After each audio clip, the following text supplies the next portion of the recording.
Katseye's fanbase has recently made headlines, not for the group's music, but for fans' increasingly invasive and hostile behavior. The members' private lives are being scrutinized relentlessly, which is honestly a pretty common problem in K-pop fandoms, and some fans even lash out at rival groups. For example, Katseye member Lara had already publicly identified herself as queer. She jokingly called herself half fruitcake, which I think is so funny. She said she's known she's been queer since she was a kid, precisely at the age of 8. So this is not something she just figured out. But when an old photo of her kissing a male friend surfaced, some fans immediately accused her of queerbaiting. Lara shut that down herself, explaining on Weverse that the picture was from a very long time ago, and bluntly telling people to mind their own damn business. In short, she reminded fans that dating a man doesn't cancel her queer identity. But the incident really reveals how quick some fans are to police idols' private lives.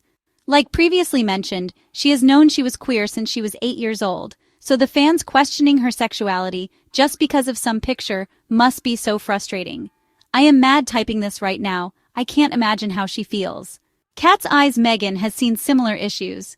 She publicly came out as bisexual on live stream. Just do it. 1, 2, 3. Guys, I'm coming out. I'm bisexual.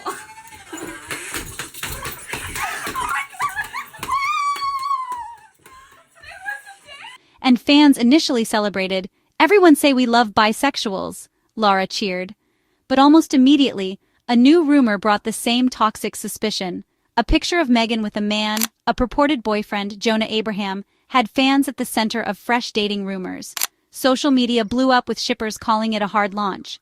On the one hand, fans were excited, but on the other hand, this led some to erase Megan's bisexuality, acting as if dating a man somehow made her not truly bi. This is, honestly, a textbook example of bi erasure. Some people in the fandom treat a bisexual member's relationship with a man as if it, counts for nothing, instead of understanding that bisexual folks can love men or women. In reality, Megan is bi, just as Lara is queer. And honestly, the worst part of this is actually the LGBTQ community. They are the ones that invalidate queer and bisexual people, just because it doesn't fit into their narrative. In their closed minds, a queer or bisexual person must only date a woman or a non-binary person, which is simply wrong. Bisexual and queer people can date whoever they want, and honestly, it's none of your damn business to tell them how to live their lives. The fans are always screaming about how Katseye is not K-pop, but then turn around and treat them exactly like K-pop fans would treat a group. You guys are so pathetic. They pick and choose when to play that card. It's either let them be the global girl group that they are, or treat them like a K-pop group. But it is not up to them to fill out your fantasies. Meanwhile, other toxic behaviors have surfaced.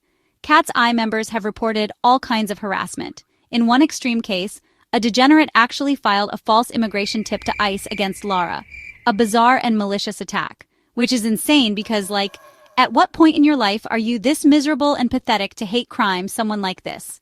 More commonly, Lara and other members like Manon have been called racist slurs or had comments about their skin and identity hurled at them. Even Manon, who is black, has had to publicly defend her racial identity when trolls questioned it. Who are you to tell her what race she is? I mean, the audacity is truly immense. These examples show fans crossing the line into outright hate and personal attack. The members themselves and many supportive fans have repeatedly asked the fandom to stop the invasive guessing and harassment. Not guessing people's orientation is, basic human decency, but the pattern of intrusion persists. These Katseye incidents are unfortunately part of a broader pattern in today's K-pop fandoms.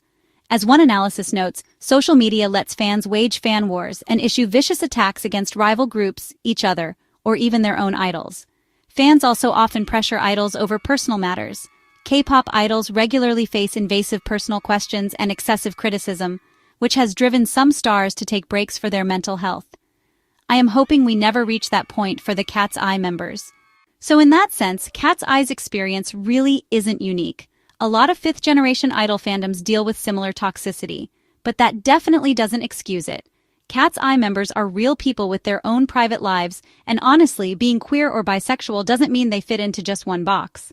Accusing Lara of queerbaiting or doubting Megan's bisexuality just shows how some fans, impose these rigid labels on idols instead of actually respecting their identities.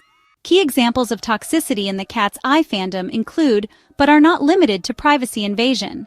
Fans obsessively speculate about members' love lives and gender identities, even after those members have spoken for themselves. Lara, for instance, asked fans to stop speculating on Weverse. There's also harassment, where members face racist, homophobic, and biphobic slurs online. Lara was called a racist slur and insulted for her skin color, for instance.